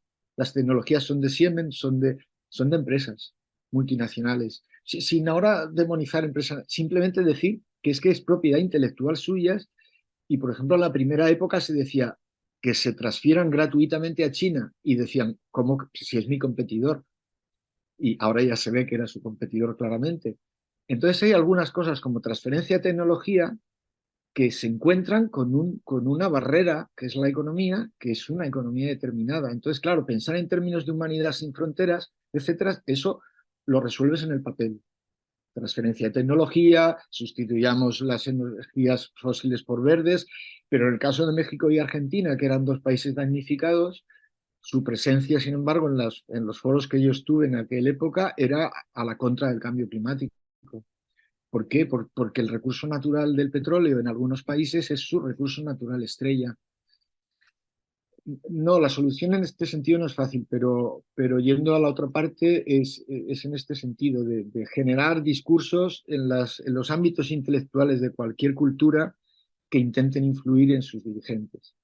Y luego hay problemas que aparecen con dificultad, que yo pensaba que podía resolver con Apple y Habermas, que es los sin voz, lo que llamamos los... ¿Quién no tiene voz? No tiene voz el país que no tiene representación democrática verdadera, aunque tenga elecciones, los que no tienen representación democrática porque no son democráticos, y entonces la opinión del ciudadano no está representada en Naciones Unidas por su representante. Y en tercer lugar, ¿quién representa a la humanidad futura? Yo he visto un cínico negacionista, pero no le supe contestar. Me dice, ¿y quién eres tú para hacerte representante de los intereses de un ciudadano del futuro? Hombre, y claro, yo, digo un yo, no yo Luis, sino yo filósofo, yo nosotros dos de aquí, claro, atribuirte la representatividad de intereses del futuro no es tan fácil. Hablo de problemas de este tipo. Entonces exige una teorización. Por eso hace falta la tercera tormenta que he citado poco, que es la tormenta teórica, que es la debilidad de las... se me ha pasado, he tenido ahí un lapsus. El tercer punto de Gardiner es afrontar la tormenta teórica, que es la debilidad institucional, entendiendo por instituciones de la manera más amplia y más filosófica posible, y la debilidad de la teoría, la teorización. Que esto es quizás un poco lo que ha provocado la pregunta de Antonio, pero es error mío porque este punto lo he reducido demasiado. No sé si me Muchísimas he dejado gracias. algo de lo que me has contestado, creo que no. O si quieres repreguntar, es como veas. Vale. Bueno, Alexei, si no añades nada más, damos paso a Alejandro. Alejandro, por Sí, favor. ¿se me oye? Vale. Sí. Bueno, buenas tardes y enhorabuena también por tu conferencia, es muy interesante. Y yo te quería hacer son dos preguntas. ¿Qué te parece y qué responderías ante estas personas que dicen lo de que el cambio climático es algo realmente que es algo cíclico de la propia naturaleza y que no hay responsabilidad prácticamente en nosotros, sino que el carácter antrópico de ese cambio es tan ínfimo que prácticamente es inexistente, que es algo que depende de la naturaleza que de nosotros mismos? En el fondo Sí, yo creo que están un poco tirando balones fuera, ¿no? bueno, el problema es que eso entra dentro del populismo. Hay dos tipos de personas. El negacionista, que lo es porque como el de la tierra plana, pero a este que no le puedes contestar nada, porque ¿qué le vas a contestar? O como el que dice, no hemos ido a la luna. Bueno, y yo conozco personas universitarias que creen cosas así, pero es una posición personal.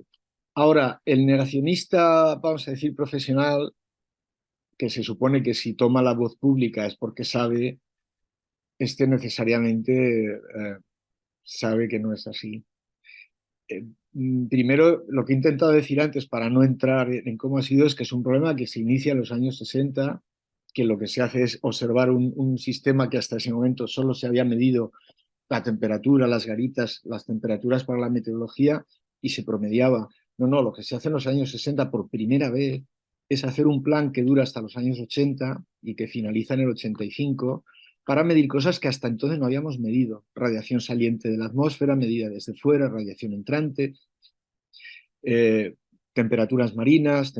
Entonces, en el año 85, varios grupos no muy numerosos de investigación en todo el mundo, con los mismos datos y los mismos presupuestos, eso sí es metodología científica, comparan sus resultados y obtienen que la acción humana va a oscilar en un aumento entre 1,5 grados y 5 grados. Luego eso se ha ido reduciendo por mejora de los ordenadores y de la observación, pero lo otro que ya en esos años 60, que hay una explosión de la investigación científica, lo que se averigua es cuál es la teoría del clima, que es lo que he intentado decir, porque no es el tema de nuestra sesión de hoy. La teoría del clima es una teoría que justifica cualquier cambio climático como una desavenencia entre esa radiación saliente y la radiación entrante. Entonces el sistema reacciona. Un cambio climático es una reacción, en ese sentido es la idea de Gaia en cierto modo, es una reacción que tiene los mecanismos autónomos del planeta para regularse.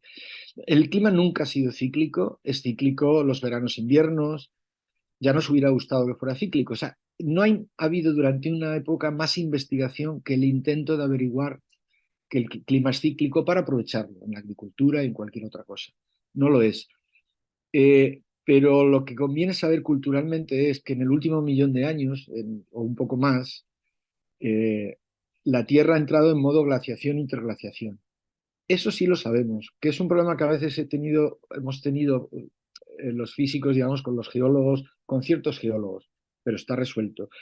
La geología, es más, la investigación justa de las prospecciones petrolíferas averiguan a lo largo del siglo XX, ya con mucha precisión, que el clima en los últimos casi 2 millones de años ha tenido glaciaciones de unos 100.000 años, donde la temperatura desciende 10, 12, 18 grados, la última 18 grados por debajo de la actualidad, y que además es el modo estable de la Tierra en el Holoceno, es decir, que es estar en modo muy congelado con una gran parte del planeta. Y después tiene periodos que llamamos interglaciares, que ha habido varios, y nosotros estamos en el último periodo interglaciar. De manera que a largo plazo de miles de años vamos a otra glaciación. Es más, esta interglaciación que llamamos, que ya dura 10.000 años, dura todo este periodo en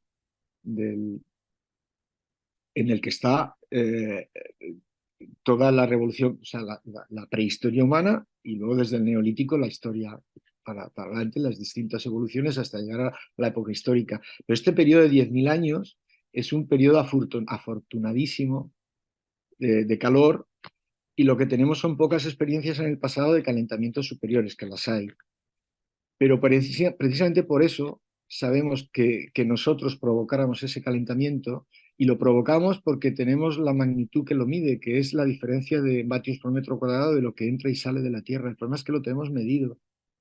O sea, en la actualidad hay cuánto aporta el Sol, cuánto aportan los volcanes, cuánto aporta cada gas, cuánto aportan los factores astronómicos. Los factores astronómicos que generan esas glaciaciones son 3 ciclos, y eso sí que son perfectamente cíclicos, que son de unos 100.000 años, 40.000 años y 2 de 20.000. Y tienen que ver con la órbita de la Tierra, la órbita que no es circular, pulsa entre un círculo y una elipse no muy pronunciada, y esa oscilación son 100.000 años, pero eso afecta mucho al clima de la Tierra. El otro es el eje, que no es fija la inclinación de unos 24 grados, sino que va cambiando poco a poco en 40.000 años. Y luego hay 2 movimientos como el de Peonza, que se llaman de precesión, que es que además de que el eje está inclinado, va haciendo un movimiento giratorio. Esos 4 movimientos sumados justifican perfectamente yo tengo algunas gráficas, simplemente las sumas, y ves cómo la evolución de la temperatura de la Tierra está perfectamente correlacionada con esos movimientos. Pero luego, dentro de esos movimientos, de esas escalas, la Tierra es muy caótica en su temperatura y tiene una oscilación de más o menos 1 grado. Lo que se llama el óptimo del año 1000, que fue el mundo romano, pues que ese calor se consideraba positivo, y el grado, más o menos 1 grado inferior, que es la pequeña edad del hielo entre los siglos XVI, XV, depende de los países. Pero fijaos que solo con 1 grado más consideramos periodos óptimos de clima, el romano y algunos otros. Y con solo 1 grado menos consideramos terriblemente fría la evolución que hubo en Europa de los glaciares bajando hasta Francia. Precisamente la llamada de atención es que estamos con el riesgo de aumentarla a 3-4 grados. Es que en el fondo ni sabemos lo que puede pasar, lo intentamos anticipar, pero es mucho más grave de lo que parece. El problema es que ahora estamos en el orden de variabilidad natural un poco superado, en medio grado, y ya estamos empezando a ver que pasan cosas alocadas. Pero no, al contrario, lo que tenemos es una simulación perfecta de los factores que alteran el clima en todas las escalas. A largo plazo, más de 100 años, más de 200 años, hay factores externos que pueden ser superpuestos, pero justamente podrían ser perjudiciales, porque se podían superponer para bien o para mal. Lo que no cabe hablar es de clima natural. A mí eso, el otro día lo hablaba con Antonio, la idea de natural, lo natural no es bueno por ser natural. El clima, o sea, nuestro clima es malo porque el cambio brusco hace que los sistemas, el sistema de agricultura, el sistema de navegación, el sistema de las casas, nuestra salud personal, está adaptado a un clima. Y lo que es malo es moverlo. Tan malo sería enfriar y cambiar el clima hacia otros estados. El estado climático tiene que cambiar despacio para no perjudicarnos. Entonces, lo perjudicial es el cambio acelerado, como en nuestras vidas reales. Lo peor es que te sometan a cambios que no eres capaz de contrarrestar.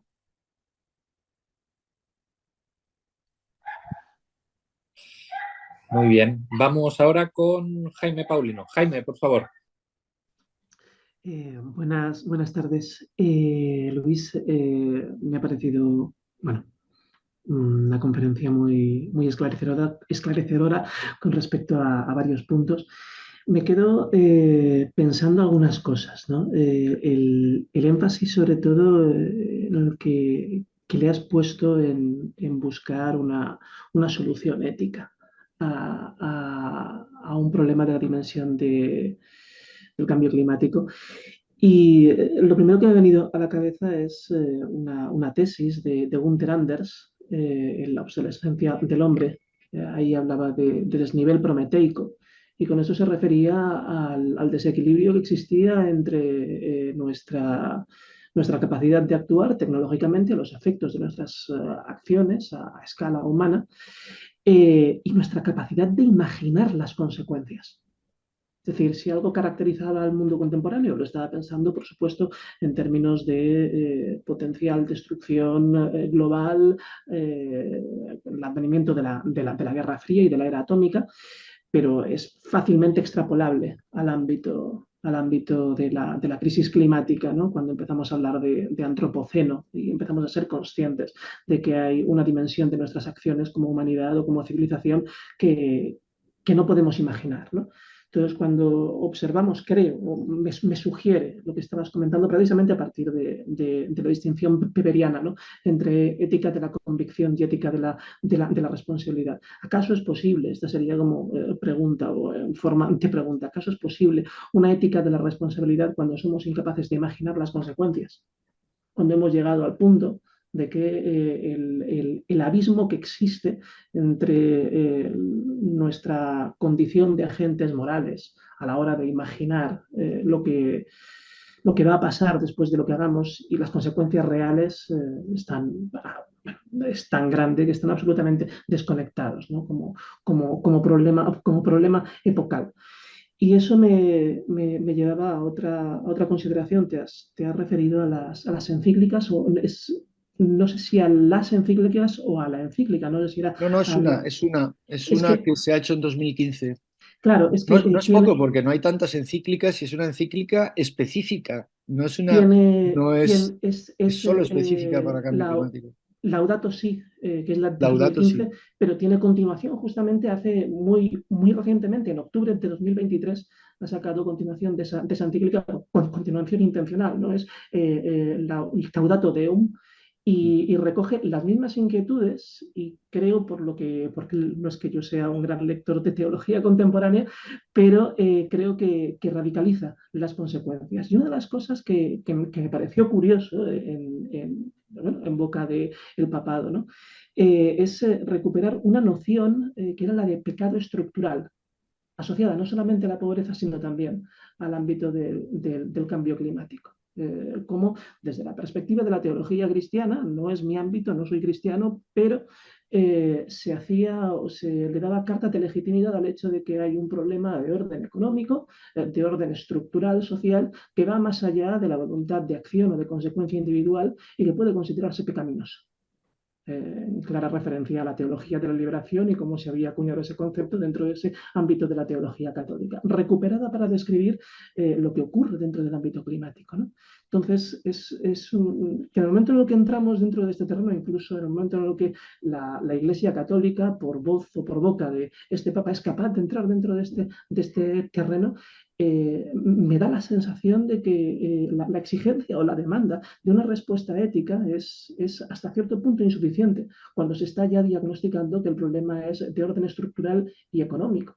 Es Es decir, el problema tiene un carácter que se llama capitalismo, que son relaciones políticas, relaciones económicas, están mezcladas, son relaciones de poder que desbordan cualquier tipo de capacidad discursiva. Porque en última instancia, si están radicadas en algo, es en nuestra vida y en nuestra vida en tanto que subjetividad constituida a partir del consumo, ¿no? ¿Cómo se cambia eso desde un punto de vista político, ¿no? Claro, sí. En realidad yo me he chocado con ese muro, Claro. y lo único que un foro como este permite, en lugar de venir a dar lecciones en cierto sentido, es decir, miren ustedes, yo he hecho este recorrido y os lo ofrezco a vosotros y encontráis igual que yo, más o menos. Se me ocurren pocos comentarios. Uno, agradecerte, no sabía que se había producido esa prolongación, porque este año último está un poco disperso. Y te agradezco ese saber. No me extraña que se vincule con teoría de la liberación, porque a mí ahí sí me consta que la primera estaba ya basada en ese pensamiento latinoamericano, claramente, ¿no? De esa teología. Me había sugerido algunas cosas, no sé si... Bueno, hay un pensador que no cité tampoco antes, al que conocí antes de llegar de tener esta preocupación, porque coincidí con él, que es Edgar Morin, que es un sociólogo. Eché en falta en la universidad durante el máster que muchas personas no conocieran a Edgar Morin, porque además tiene un honoris causa por Valencia y un preciosísimo libro, que para lo precioso que es barato, de la editorial de publicaciones de la Universidad de Valencia. Es un libro resumen, es un libro homenaje y resume su pensamiento. Yo había llegado a él precisamente porque él intentó llevar traducir en términos sociológicos las ideas de complejidad del mundo de la ciencia. Se le pueden poner algunas objeciones, pero serían objeciones menores. Fue una persona importante para muchos de los que estáis aquí, porque él, no sé si presidió, en todo caso, fue uno de los redactores de un libro que fue el que ocasionó, en el caso de España, que hubiera COU en lugar de PREU, seguramente de manera fallida, porque lo que hizo fue una propuesta con un grupo de expertos de cómo debería ser la educación en el siglo XXI. Y él luego produjo un libro propio a partir de ese informe que se llama Los 7 saberes del siglo XXI. Y en ese libro, él lo que hace es que va desgranando parejas de contrarios que deberían informar el mundo en el siglo XXI, como hombre-mujer, como local-global, como complejo-sencillo, y algunas otras que no recuerdo, hasta 7. Y él proponía que eso es lo que tenía que conformar una visión desfragmentada de la educación en todos los niveles educativos. Y él tiene 102 años, antes lo he mirado, de hecho, pensaba haberlo citado, ha cumplido 102 años y ha publicado otro libro hace poco. O sea él trata este problema desde ese punto de vista, y quería añadir también a un amigo chileno que está presente en los seminarios desde Chile, a los que comparto porque era un alumno del máster de la Universidad de Valencia, que él propone que hay que añadir la dimensión del afecto, de que las éticas kantianas, y por lo tanto las de Habermas y Apple, son muy frías, son unas éticas formales de difícil asimilación por otras culturas. Esto es discutible. Yo no me encuentro con la capacidad ni de afirmarlo ni de no afirmarlo, pero sí que me resultó muy interesante su visión, porque él trabaja en eso, desde allá, del afecto a la Tierra, del afecto al planeta, del no tomar decisiones con la heurística del miedo como Jonas, por más que eso también va a funcionar con algunas personas, sino que al menos mucha gente que lo abordáramos no porque es un riesgo, no porque es un problema, porque lo que yo sí veo es que el cambio climático hay que tomar medidas que hay que tomar aunque no hubiera cambio climático. Esa es mi posición más personal. Es decir, no es por cambio climático por lo que tenemos que tomar medidas de que los recursos son finitos, es que son finitos, haya cambio climático o no. Por lo tanto, no los consumas como si no hubiera un mañana. ¿Son contaminantes? Pues tendrás que reducir esa contaminación, aunque no calentaran la Tierra. Es decir, el tomar medidas por la bondad de sí mismas, el no derrochar, pues no derroches porque derrochas si los recursos son finitos, el no tener políticas que empobrecen a algunas poblaciones por políticas de la economía que tú describías.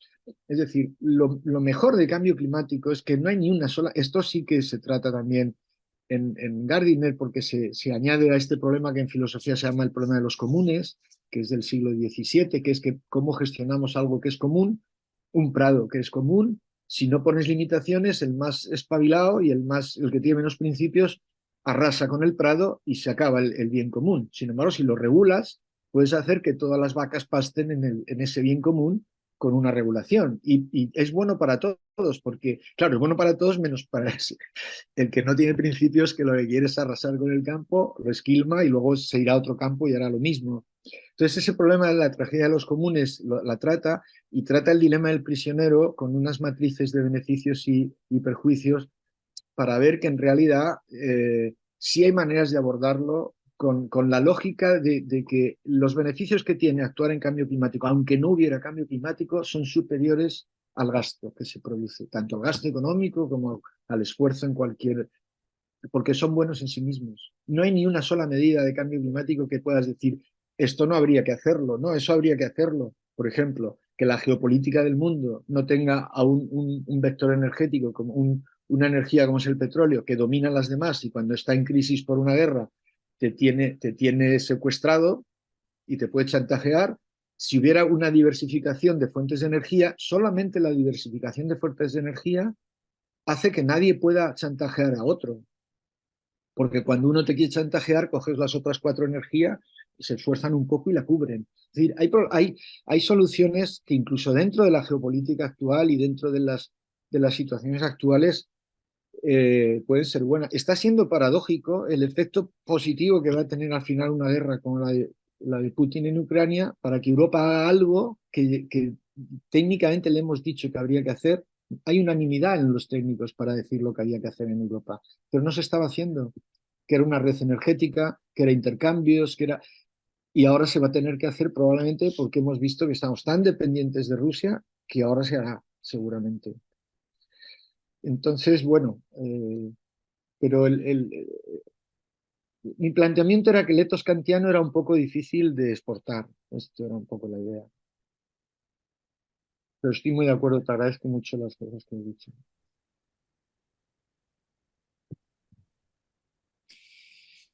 Muy bien. Vamos ahora con Salvador Ochoa. Salvador, por favor.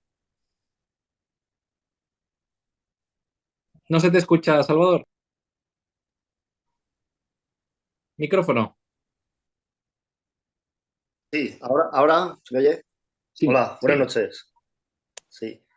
Yo no soy filósofo, soy químico también. Entonces, he visto que antes se ha nombrado a James Lovelock, autor de la teoría Gaia. Y entonces, este hombre que también vivió 102 años o así, o 103, una barbaridad. Y yo lo he seguido bastante, que bueno, él fue el que detectó el problema, bueno, luego no fue tanto de los clorofluorocarbonos. Tal. Entonces, él en uno de sus últimos libros, se llamaba La venganza de la Tierra, decía que la Tierra estaba ya condenada, que las soluciones al problema este del calentamiento global o el cambio climático se tenían que haber tomado antes. Y ahí decía que el problema no era convencer a los dirigentes, digamos, sino que estos tuviesen autoridad. O sea, que hubiese alguien, no sé, si un presidente del mundo o una cosa así, que tuviese autoridad suficiente como para decretar alguna cosa que realmente con la división de, de poderes o en el mundo no era posible que nos permitiese librarnos de esta amenaza nuclear, que en muchos sitios de Europa se ha olvidado, ¿no? La energía nuclear, pues, para los, no sé, los grupos ecologistas y todo esto, pues en parte ha agravado el problema del cambio climático. ¿Vale? Entonces, bueno, te escucho, te he comprendido bien la pregunta, pero ahora se va la voz y te escucho ya pues muy eso, mal. Pero vamos, si es recordar eso, las ya la he entendido siglas. suficientemente. Sí. Vale. Muy bien, gracias. Sí. A ver, ¿no, Vale. tienes algo más? No, no, no. Gracias.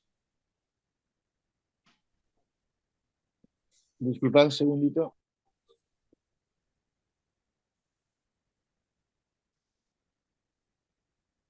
Eh, Se me ocurren dos cosas para tu pregunta.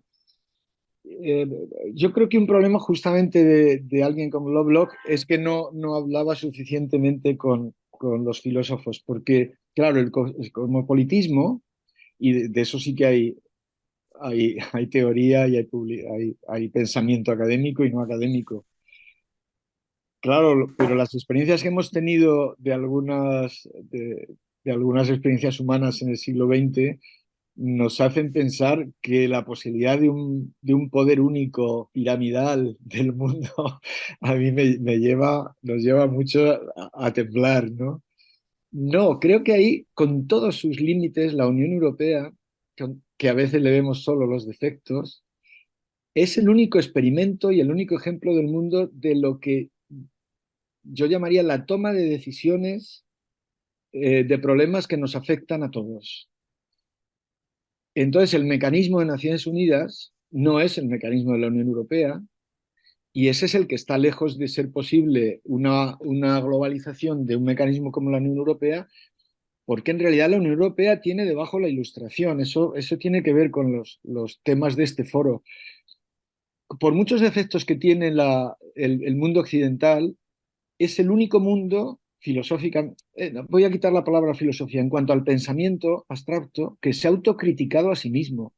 Si la única cultura que se mira a sí misma como desde fuera y además se critica a veces de manera inmisericordia y pone todos sus defectos sobre la mesa y casi que se hace un harakiri, con todo es la cultura occidental. Y yo creo que eso, yo lo leí alguna vez esto, no es un pensamiento que yo invente, pero no lo oigo suficientemente y sé que la primera vez que lo oí hace algún tiempo, y no recuerdo ni de quién ni de cómo, pero sé que me impactó porque dije, es verdad, en el fondo, con todos nuestros defectos, pero todas las demás ideologías, religiones, cultura, básicamente no se critican nada, están en posesión de un poder, de un saber, y ese saber no lo cuestionan. Lo que hay son herejías y el hereje me lo cargo. Nosotros hemos superado con muchos millones de muertos, con una guerra de religión entre el protestantismo y el catolicismo terribles, con todos los defectos de la Ilustración, a un pensamiento que es el que en el fondo subyace en una Unión Europea, que es el saber de tomar decisiones conjuntas. Yo no veo la posibilidad de esto extrapolarlo al mundo, pero no como deseo, por supuesto. Y Naciones Unidas es lo más cercano, con todos sus defectos, en cierto modo inspirada por un pensamiento occidental. Eh, Eso es lo que me sugiere tu pregunta. Pero sí, claro, el planteamiento de Lovelock ahí es un pensamiento, creo que típico de científico de esos años, en que no valoraba bien la aportación que hace la filosofía, que al fin y al cabo es la que subyace en esas reformas. Kant, con todo, Kant es el eje de Naciones Unidas, por simplificar, pero lo es en cierta medida. O sea, que parecería lo más utópico, pues con todo no es tan utópico. Hace que los países se reúnan, juegan al gato y al ratón, pero se reúnen y esto no había ocurrido en el mundo nunca. Bueno, y Naciones Unidas ha creado una convención marco, esta que he citado varias veces, la creó en el 95, cada año se reúne, toma medidas que luego no cumple, Sí. pero yo lo que puedo decir es que cuando se redactó parecía imposible. No había habido nunca una convención marco, la única que había era la Convención de Montreal para el ozono, pero ese era un problema de una naturaleza mucho más pequeña. Fue un poco el banco de pruebas y se hizo a partir de ella, pero no hay muchas conferencias, no hay muchas convenciones marco como esta. De hecho, hay otras que llevan pendientes, como la del mar, y no hemos logrado hacer una convención del mar parecida, porque los intereses son ya tan fuertes que no hay manera.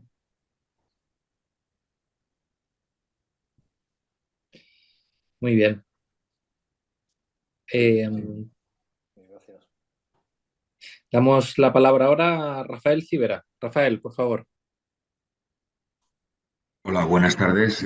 Bueno, en primer lugar, felicitar a Luis por su ponencia que, pues bueno, ha arrojado mucha luz sobre un problema complejo como es este de la crisis climática o del cambio climático.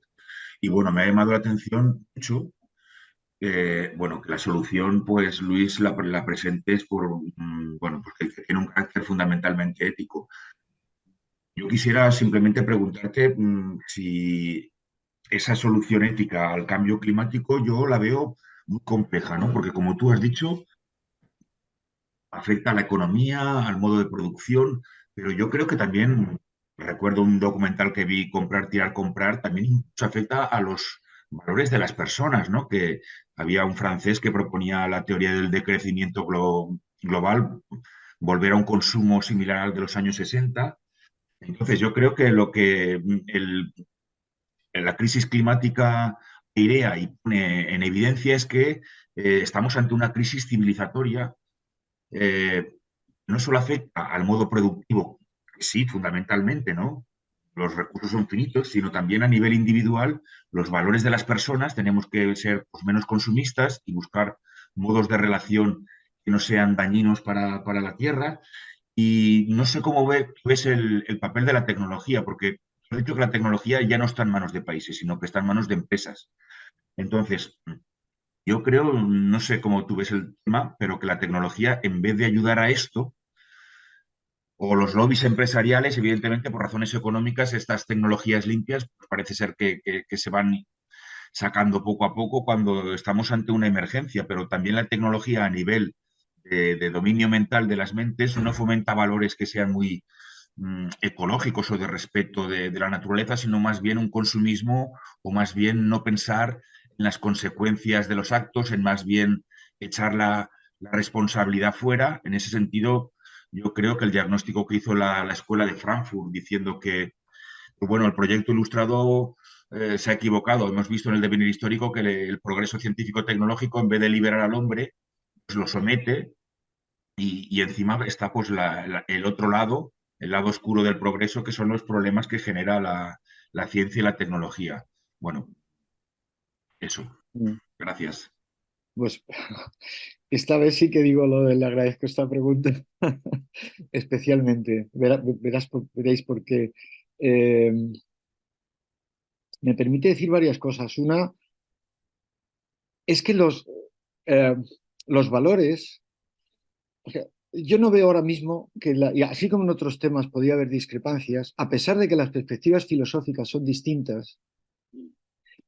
Yo estoy ahora mismo en 3 seminarios distintos, en este, que es el vuestro, y en otros 2. Son 3 seminarios con enfoques distintos.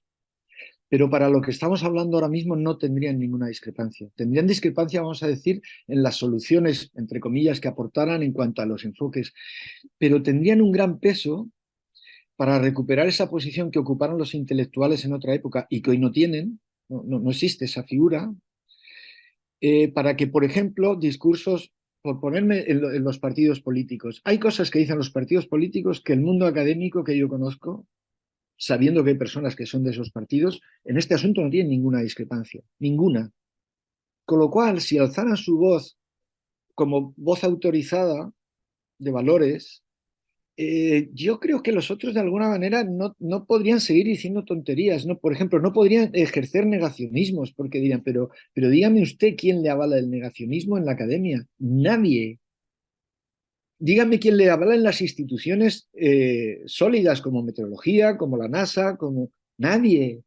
Bush, por ejemplo, perdón, Donald Trump quiso arrasar, como están negacionistas, quiso arrasar con la NASA. Le quitó el presupuesto, puso a un tipo que era un petrolero, pero la institución norteamericana en ese punto tiene una solidez. Esto me gustaría hablar con Antonio, que conoce tanto el mundo norteamericano. Ahí algunas instituciones por ahora son tan sólidas que aunque venga un presidente de Estados Unidos que te quiere quitar de en medio, no puede. Les quitó presupuesto, pero la web de divulgación de la NASA durante la época de Donald Trump creo que ha sido la web mejor, ha estado mejor que nunca. Como hacer una web no cuesta dinero, yo no sé si es que se volcaron. era la más didáctica, estaba en español, en inglés y daba todos los datos gratis. A ver, en ese punto yo creo que sí hay una labor que hacer, pero es verdad que, por ejemplo, los valores es algo que ese discurso tiene que estar orientado también hacia el ciudadano, porque claro, es verdad que hay hábitos que pueden ser criticados. De lo segundo, de las tecnologías, ahí a mí se me ha olvidado y hay también un mal discurso. Las tecnologías en el caso de la industria, de la agricultura y de la energía van bastante bien, no van suficientemente rápidas, pero es un ejemplo. Por ejemplo, ha habido un divorcio entre sectores que antes iban de la mano, como era el de los vehículos y el de los petroleros. Cuando yo en el 90 empecé, era un lobby, pero ese lobby se rompió.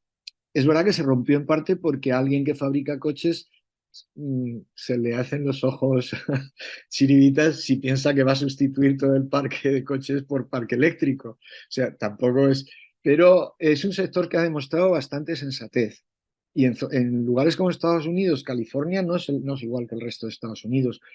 El sector que va mal es el del transporte, pero por el uso y por los retos que hay en concreto en la aviación, porque todos los escenarios de aviación es que cuando los seres humanos mejoramos nuestro bienestar, lo primero que queremos hacer es viajar. Y eso seguro que os lo podéis aplicar todos a vosotros mismos. Y si no a vosotros, al de al lado. Y no quiero viajar a mi pueblo, no, quiero viajar. Quiero viajar y hacer escapadas, además, porque valen muy poco. Escapada a París, escapar a Londres, y si puedo hacer 4, mejor que 3. Entonces, todos los escenarios ahí son negativos, de manera que hay un esfuerzo ahora muy fuerte en cómo introducir las energías alternativas en los aviones y en los barcos. Pero ahí el esfuerzo tecnológico está siendo muy positivo y yo ahí soy optimista. Lo que no soy optimista es que si se crecen 2.000 millones y se mejora el bienestar, el transporte es el que los indicadores del transporte de Unión Europea en particular son descendentes y positivos en todos los ámbitos, salvo en el transporte. Y es donde hay un trabajo fuerte por hacer. La tecnología sí puede aportar soluciones en cuanto a eficiencia, porque interesa a todo el mundo. Las empresas han mejorado la eficiencia porque se les ponían multas, pero porque una vez que introduces la eficiencia, no te perjudica. Es verdad que te ganas poco, no es que ganes mucho, pero ahorras algo, es como tú en tu casa. Vale, pues si pones burletes en las y te gastas en un cristal doble, lo amortizas en un par de años y luego estás encantado de la vida. Ese trabajo se ha hecho muy bien. Europa lo ha hecho muy bien, más bien debería decir. Lo ha hecho espectacularmente bien.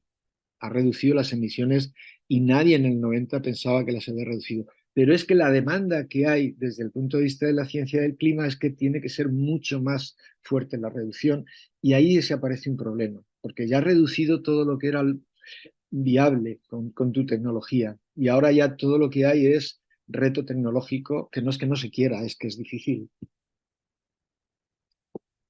Vamos, por poner un ejemplo, los coches últimos de gasolina consumen una cantidad de combustible que hace unos años era inimaginable que pudieran consumir tan poco. Y los vehículos eléctricos es un problema de que el tránsito es complicado, pero el vehículo eléctrico, que también parecía un sueño, pues ahora todas las empresas han apostado por él. Y yo en ese sentido sí soy optimista, pero no es suficiente y además no lo tienen todos, lo tenemos solo unos pocos.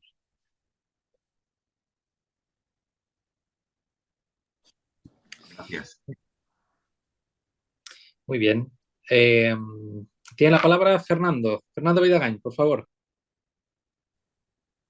Buenas tardes. Muchas gracias, Luis, por tu charla informada. Da gusto escuchar hablar así. Yo tengo dos preguntas. La primera es muy breve y es, tengo entendido, lo he leído en prensa por diversos sitios, que la subida de las temperaturas del mar podría alterar la corriente del Golfo al nivel en el que en 2025 se iniciase por la alteración de esa corriente una especie de pequeño proceso de glaciación en el norte de Europa. Mi pregunta, esta es un poco bueno, tengo una pregunta ad hoc en este sentido y es que pero bueno, lo has respondido tú antes en cierta manera. Si uno de los problemas del calentamiento global podría ser precisamente que acelerase la glaciación, la próxima glaciación. pero por lo que he entendido que has dicho antes, depende de cuestiones más No, macrodimensionales que no, es un problema que a mí me ocasionó. De hecho, creo que estaba en Valencia dando una conferencia y no sé si tuve un problema yo con una conferencia donde expliqué eso hace ya muchos años y la página de la edición valenciana, no sé si del país o del que fuera, no fue la misma que en Madrid, pero en una de las dos el titular era distinto y me causó problemas en mi institución. Físico del clima dice que podía haber un enfriamiento. Sí, es un tópico de 7 problemas que llamamos, precisamente si la temperatura sube mucho, aparecen 7 amenazas que no sabemos bien, son puntos de disparo que los llamamos algunas veces, puntos de no retorno, y algunos son positivos y otros negativos. Ese es uno de ellos, porque hay un fenómeno que ocurrió en el paso de la glaciación hace 18.000 años, al inicio de nuestro periodo actual, hace 10.000, que, digamos, estaba creciendo la temperatura como en otras glaciaciones y tuvo un retroceso que está muy bien estudiado, que se llama del regreso del Drías. El Drías es una florecita como el Edelweiss que desapareció y luego, o sea, lo tenemos bien estudiado con todo tipo de isótopos, pólenes, etc. Y durante mucho tiempo no se explicaba cómo era posible que se hubiera producido ese retroceso. O sea, dentro que estás en un calentamiento se produjo un gran retroceso glaciar. Y el retroceso se produjo por el fenómeno que tú has escuchado hablar, y es que si se frena la producción de agua profunda que se hace en el hemisferio norte, cerca de Islandia, o sea, hay una cinta transportadora que tarda 6 o 7 siglos en dar la vuelta al planeta. Hay un agua que se hunde porque está muy fría y muy salada en la zona del norte, cercana a los polos, se hunde hasta profundidades oceánicas, da la vuelta por varias partes y esa corriente oceánica, que es muy lenta, está muy bien datada. Y de hecho los datos que se tienen, los únicos que había antes, cuando yo estudiaba esto al principio, eran todo paradójico, eran los submarinos nucleares soviéticos que habían tenido datos porque navegaban por las aguas profundas frías, y cuando se hizo la primera estadística de datos que ellos tenían, se vio que la teoría nuestra se correspondía del enfriamiento, se correspondía con sus datos. Ahora ya hay datos numerosísimos. Y sí, se puede frenar la corriente del Golfo, que es la que calienta las costas occidentales. Entonces se podría producir, pero estamos hablando de contextos de calentamiento mucho más fuertes. Por eso, a algunos como yo no nos ha gustado hablar de calentamiento global, sino de cambio climático.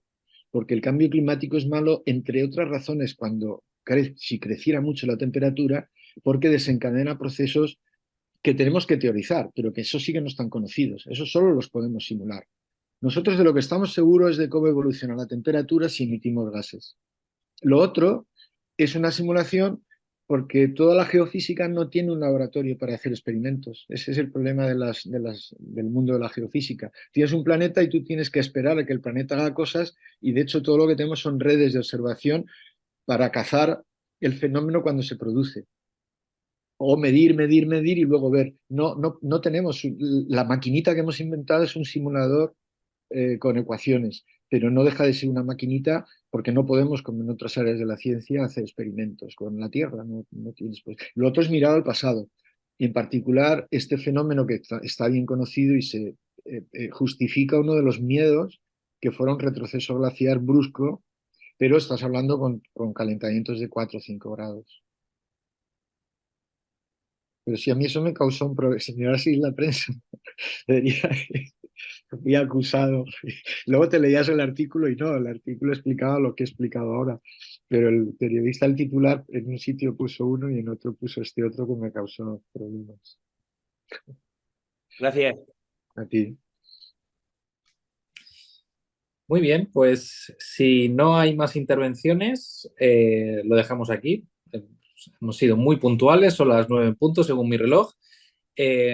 Muchas gracias a todos por haber estado aquí, por haber asistido. Luis, muchísimas gracias por tu ponencia. Yo creo que es unánime, que ha sido muy interesante, muy esclarecedora y muy valiosa para este seminario. Muchísimas gracias y nos vemos el próximo jueves a las 7 de la tarde con el profesor Vicente Sanfélix, y recordarles nuevamente que dentro de 2 semanas haremos una mesa redonda en la que podrán plantear preguntas a los ponentes, incluidos al profesor Luis Balairón. Muchas gracias y hasta la próxima. Gracias, hasta luego.